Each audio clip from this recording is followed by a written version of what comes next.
Hey guys, how's it going? This is Davin with davindeedoodles, and I'm trying to record this voiceover before my neighbors come home.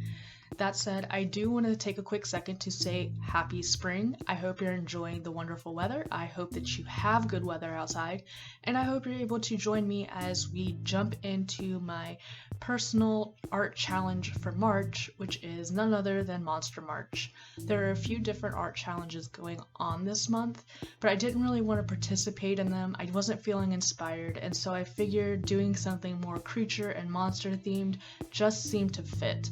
So I'm going to go ahead, and of course I'm going to start off with my favorite video game franchise to watch and fangirl over, and that is none other than Resident Evil. I thought that it was appropriate to start off with my favorite monster or creature from the series, which is none other than the Licker, and what I wanted to do was recreate the scene where Claire Redfield is working her way through the dark hallways of the RPD, and she's ambushed by a group of Lickers.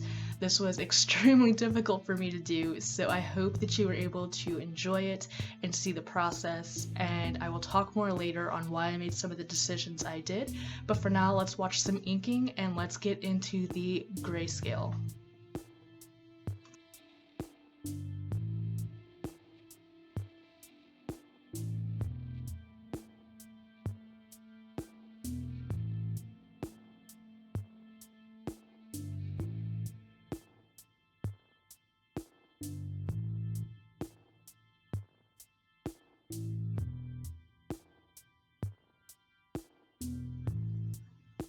As you can see, I'm laying down some really light gray with my OHUHU brush tip markers.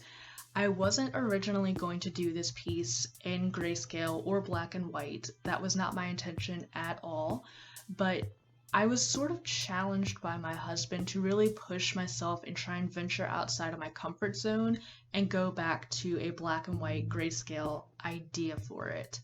I had originally wanted to revisit the very first video I ever put on my channel, which was line art of the Lickers, and I wanted to kind of upgrade it and show my coloring skills, what I've developed so far, how I've kind of progressed as an artist, and then that got thrown at me, and it was a challenge, so of course I couldn't say no, but I was still hesitant because part of me still wanted to color it with my, bright markers to create a really gooey looking Licker, to create a really interesting scene.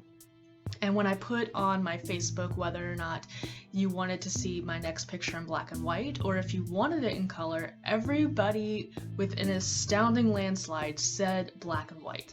So I went ahead and I tried to do what I could. I got all my grays out of my OHUHUs and my art and fly markers, and I went for it.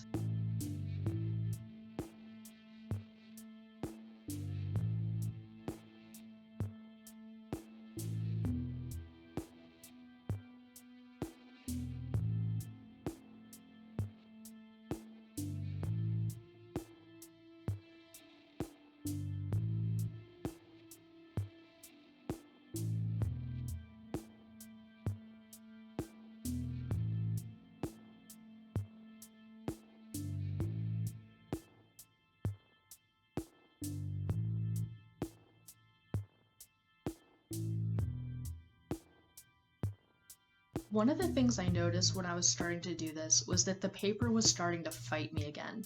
I'm not sure what it is with the Illo Sketchbook, but sometimes with certain colors of the OHUHU markers, it just looks like a streaky mess. No matter what I do, no matter how slow I go, it just starts to kind of bubble and it gets this weird texture, or it streaks really bad. The only way I know how to fix it is to go over it again, and that is where I had my first inkling that this was going to become a very dark picture very quickly, because if you go over a marker again with the same color, it's going to intensify that color. And what I was becoming afraid of was that even though I needed some texture because the darkness of the muscles was going to be different from the lightness of the remnants of the shredded skin, I didn't want it to become black. I didn't want it to become so dark I was going to lose the details I was planning to put into it later. And it was right around here that I knew I was going to have a problem. I'm used to working light to dark, and I was trying to figure out where I was going to place the shadows, how I was going to have them look darker in some places and have it make sense when the entire thing was supposed to be dark. And I really started to struggle with the quote-unquote ugly phase of the picture. At this point, I honestly didn't like it very much, and I was really starting to have a hard time with it.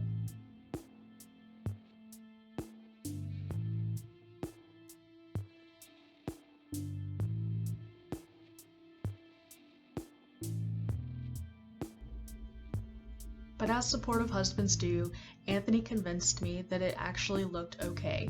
He told me to keep going, he kept pressing me to push myself, and that it was going to look good once everything came together.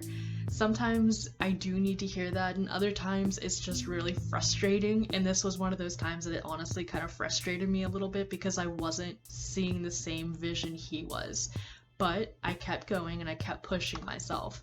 What I decided to do was really start outlining where the liquor was sinking into the shadows. He is theoretically coming out of the shadows. A lot of him is cast in darkness, and I figured if I could figure out where those lines were, if I could really start darkening those areas, maybe the rest of him wouldn't look as dark in contrast. And so I started with the arm. My beautiful right hand over there is now going to be like covered in like black. I'm going to lose a ton of detail, but that tends to happen sometimes and it's necessary.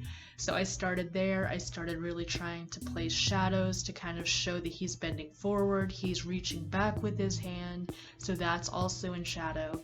And I was really just trying to push a more dynamic pose and really start to get those shadows where they were supposed to be.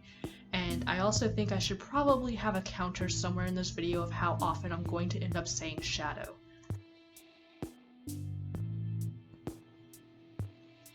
And of course, any picture with Claire Redfield would be incomplete without her iconic red jacket.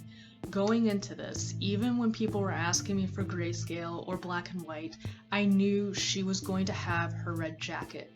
I wasn't even sure of the pose, I wasn't sure of what was going to be happening in the picture, but she was going to have a red jacket.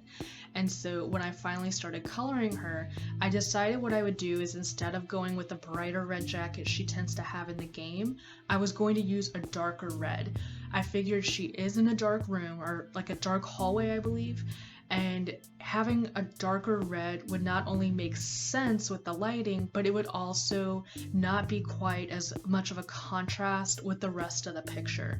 There would be enough color to attract your eye, but it wasn't going to be jarring and just seem out of place. You could also see that when I started coloring her sleeve, there are a lot of streaks, and I was okay with that as well because I knew that I was going to go over it again. And this is a clear demonstration of what I was talking about before, of when going over, even with the same color, if you go over it twice, it's going to darken that color. And in this case, it just happened to work out really well.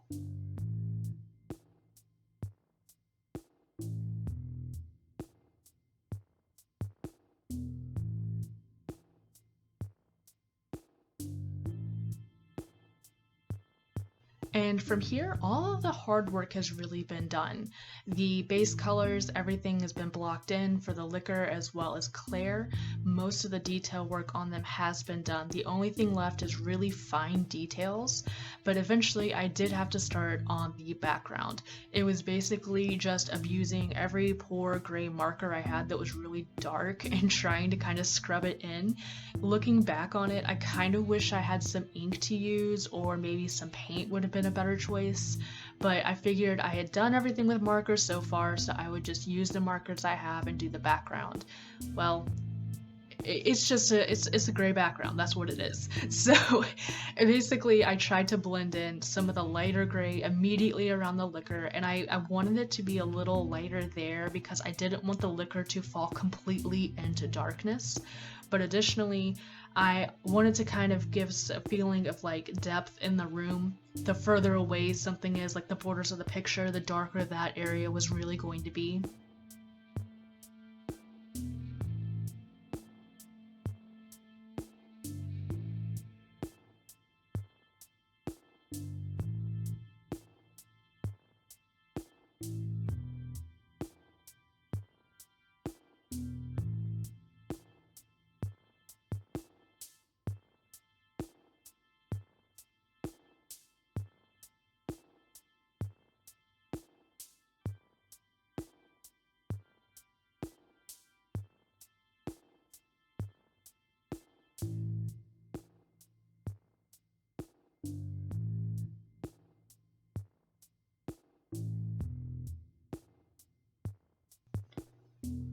And last but not least, we have the fine detail work. Really, the only thing I was trying to accomplish here was punching some of the really fine details my OHUHU markers were not fine enough to get to. I also wanted to try and add in a little bit of texture to the muscles on the liquor to kind of give it an appearance that, you know, they were muscles and they weren't just like gray skin. So I really just kind of went through, I added a little bit of details here and there. I added some darkened areas for his mouth and kind of touched up a few areas that I felt like needed it. And overall, I really like it. I think for as difficult as the process as I was making this black and white picture, this grayscale picture, whatever, I think it came out pretty good, especially for a first attempt with markers. Normally grayscale, I would try and use pencils or graphite or something like that. So for a little challenge, it really wasn't bad. I hope you like it. I hope you enjoyed the video. I hope that I've made sense and I haven't just been rambling because I haven't had enough coffee. But if you like it, let me know. Let me know if there's any monsters you would like to see in the future, any creatures that I should try, and I would love to hear your suggestions. Thank you so much for joining me, and I hope you guys have a great week.